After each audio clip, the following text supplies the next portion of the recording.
第一次世界大戦で敗北したドイツは第二次世界大戦が始まるまでになぜドイツは負けたのか、次どうすれば勝てるのかということを徹底的に研究していました。そうやって見つけた第一次世界大戦敗北の原因が二正面作戦と戦線の停滞の2つです。順番に説明していきます。まず二正面作戦というのはドイツの地理に関係する問題で、第一次世界大戦の際にドイツは西からはイギリス、フランス、東からはロシアといったように東西から挟み撃ちをされるような状態でした。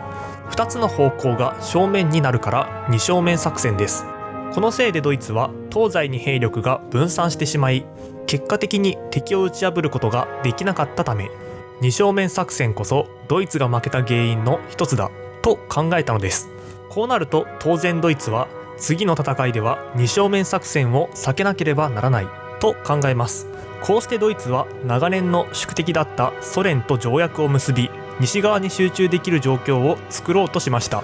しかしこれで完全に二正面作戦を回避したわけではなく、ドイツはまだポーランドとイギリス、フランスに挟まれている状況です。ということで二正面作戦を本当に避けるためには、イギリス、フランスが到着する前にポーランドを速攻で倒す必要が出てきました。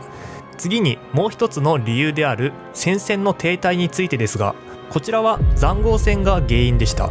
塹壕戦というのは第一次世界大戦でドイツがフランスに攻め込んだ際に、両軍ともに塹壕という穴を掘って防御陣地を構築したため、戦線がほとんど動かなくなった戦いです。これによって戦争が長期化し、資源や食料がなくなることで戦争を継続することができなくなりました。こうなると当然ドイツは塹壕戦はダメだ、別の戦い方をしなければならないと考えます。こうしてドイツは戦線に運動性を取り戻そうとしました。以上2つの理由から速攻と運動性、この2つを満たす新しい戦術をドイツは研究し、新戦術を構築します。電撃戦です。電撃戦というのはまるで稲妻が大きな木を一瞬で打ち倒すような戦いのことで、この戦術では当時の最新技術である小型化された無線機が鍵を握っていました。この無線機によりこれまで不可能だったハイレベルな連携が可能となったのです。この無線機を戦車やトラック、オートバイや飛行機に搭載し、それぞれが緊密に連携しながら進んでいきます。そして敵と接触したらその情報を司令部に伝達。司令部はその情報から敵の弱点を判断し、圧倒的に優勢な火力を敵の弱点目指して集中し、戦線に穴を開け、歩兵と対戦車部隊がその穴を維持している間に速度を駆使して敵の背後へと回り込み、敵に立て直しの時間を与えずに倒すという戦い方です。このような考えからドイツ軍は戦車や兵といった地上兵力のみならず、戦闘機や爆撃機といった航空兵力も準備してポーランドへの侵攻を開始。対するポーランド軍の兵力は基本的には歩兵や騎兵という地上兵力でした。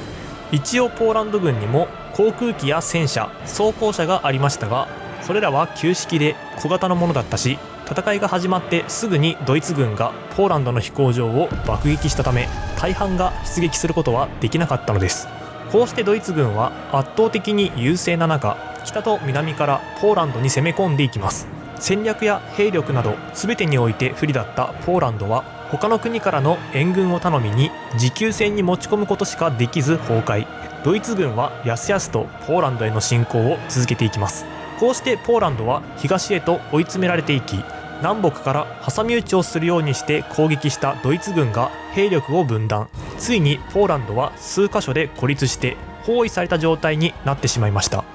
これを見て焦るのはソ連です。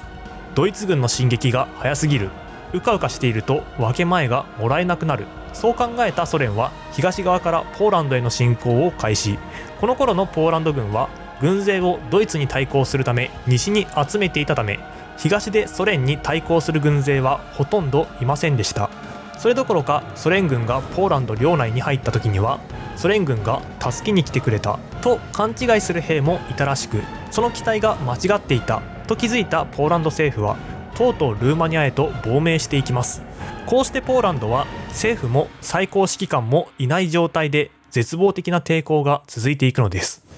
ポーランドの首都ワルシャワを包囲したドイツ軍指揮官は、もはや勝負はついた、このまま降伏を待ちたいとヒトラーに進言。しかしそれに対してヒトラーは、ワルシャワは一大要塞である、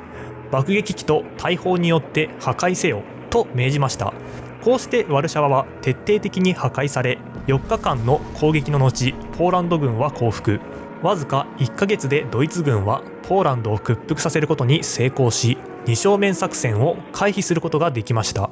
一方この頃イギリスはポーランド支援のため大陸派遣軍をフランスに上陸させていました。ところが彼らが兵や補給物資などを全て上陸させた頃には、すでにポーランドの敗北は確定しており、イギリス・フランス連合軍は条約で義務付けられていたにもかかわらず、ポーランドを助けることはできなかったのです。こうしてドイツとソ連によってポーランドが占領されると、両国は正式な勢力範囲を決めていきます。ポーランド分割です。そして両国はポーランドで独立運動が起きたら弾圧すると約束し合い、ポーランドが国家として再生することを封じ込めようとしたのです。さて、ポーランド西部を獲得したヒトラーでしたが、彼のポーランド侵攻の目的は新しい土地を獲得し、そこにドイツ人を住まわせようということでした。こうしてヒトラーはポーランドからポーランド人やユダヤ人を追い出そう、そしてその土地にドイツ人を住まわせようと考えて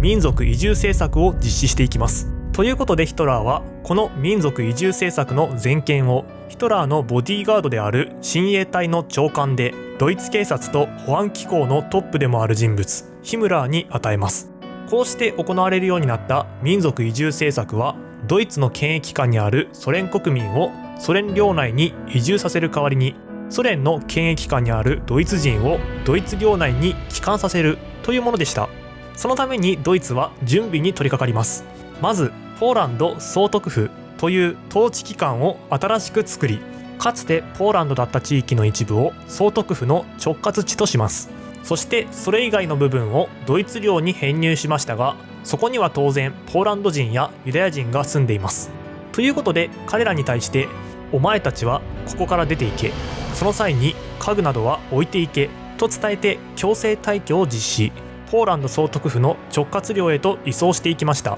こうすればドイツ国内に家具付きの新しい家ができる、そこに他の国から帰還してきたドイツ人を住まわせるという政策を実施していくのです。ちなみに移送された先のポーランド総督府領では、ポーランド人に対して避妊と堕胎を推奨し、これ以上ポーランド人が増えないような政策をとっています。それどころか、あらゆる文化芸術施設が閉鎖され、ラジオを持っているだけで処刑される生活でした。今話したのはポーランドに住んでいたポーランド人に対する迫害ですが、ポーランドに住んでいたユダヤ人に対してはもっと過酷な政策が実施されました。占領直後から早くも強制労働が行われたり、街中で日常的に虐殺されたりしています。さらにゲットーという狭いユダヤ人居住区に押し込められ、そこから外に出ることはできなくなりました。